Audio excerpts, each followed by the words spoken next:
Weiter ging's an Tag 3 mit den 300 verbleibenden Höhenmetern bis zum Fimberpass, die darauf folgende Abfahrt und über den Pass da Costainas nach Larch. So, wir sind jetzt hier auf 2500 Meter und am Morgen ist hier alles neblig.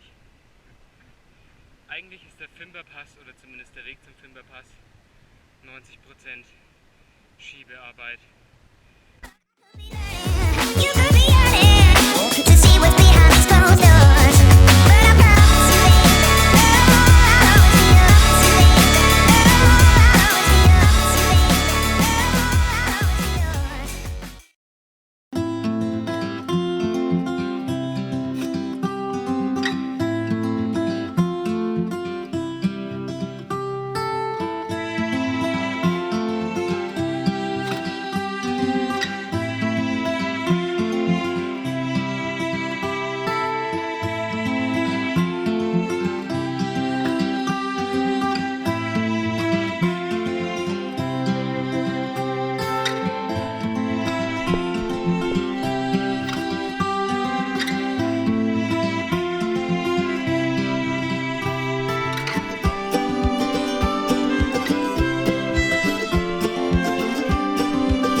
Wenn auch anstrengender über Umwege, sind wir nach einer wirklich langen und wunderschönen Abfahrt für Mountainbiker im Schweizer Örtchen School angekommen. Dort haben wir uns dann gedacht, jetzt läuft doch dann alles glatt und wir fahren die 22 Kilometer bis zum Pass da Costainas in einem Stück. Das lief dann allerdings nicht so glatt, wie wir es uns vorgestellt hatten, denn unser Navi hat uns eine Route vorgeschlagen, die für Fahrräder ab einem gewissen Punkt verboten war. Dadurch haben wir uns 400 Höhenmeter schenken können, sind zurück in das Örtchen School gefahren und sind auf die Hilfe der Anwohner angewiesen gewesen. Die haben uns zum Glück weiterhelfen können und dann haben wir, wie wir im Hintergrund sehen, doch noch die richtige Passstraße gesehen. Die hat sich ziemlich in die Länge gezogen, aber es war eine Straße mit ziemlich moderater Steigung. Das Bild, das wir jetzt sehen, das ist bereits nach Eschal. Auf diesem Pass ist bis Eschal ein ziemlich reger Autoverkehr. Das liegt daran, dass Eschal ein kleines Örtchen ist, das auch eine Busverbindung besitzt. und von dessen Parkplatz sich viele Leute in die Berge aufmachen. Hier kann man wunderschön wandern, vor allem wie man hier sieht, die Wege, die sind auch für Fußgänger sehr gut begehbar. Das hat aber für Fahrradfahrer wiederum den Nachteil, dass man sich bis Estschal die Straße mit Autofahrern teilt.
Ungefähr gegen 19 Uhr sind wir an dem Tag, an dem wir am längsten unterwegs waren, nämlich ungefähr 11 Stunden, nach 2 wirklich tollen Mountainbike-Pässen im Gasthof Lamm in Larch angekommen und haben dort die Nacht verbracht.